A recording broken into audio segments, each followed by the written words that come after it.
UGC net के paper में British poetry के टाइमलाइन से कम 2-3 क्वेश्चंस तो फिक्स होते हैं। बट क्या आपको पता है कौन से पोएट्स पे सबसे ज्यादा फोकस करना चाहिए?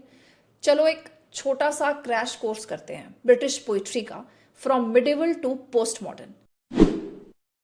ये रील आपके लिए 5 मिनट का एक चीट शीट बनाएगी, स्पेशली फॉर PYQs, जिसे आप ध्यान से देखिए और फॉलो कीजिए। स्टार्ट करते हैं चौसर से, the father of English poetry. उसके बाद आता है मिल्टन, पैराडाइज लॉस्ट के साथ। दोनों पर हर साल डायरेक्ट क्वेश्चंस आते हैं। Romantic era which is equal to emotion plus nature, याद रखना इस एरा से Blake, Wordsworth, Coleridge, Shelley, Keats and Byron. And here is a PYQ trick for you. Paper में फ्रीक्वेंटली पेयरिंग या मैचिंग बेस्ड क्वेश्चंस आते हैं। फिर आते हैं विक्टोरियन पोएट्स पर, हु वर सीरियस, मॉरलिस्टिक, जैसे Tennyson, Browning and Arnold. Arnold के एसेज में से भी पेपर में पूछे जाते हैं सवाल, विच is a double advantage.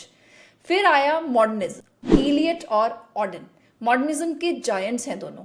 And the last, the post modern era. इसमें याद रखना Larkin, Philip Hobsbaum, Ted Hughes, Carol and Duffy. इन पर लिस्ट बेस्ड या कोट बेस्ड क्वेश्चंस अक्सर आते हैं।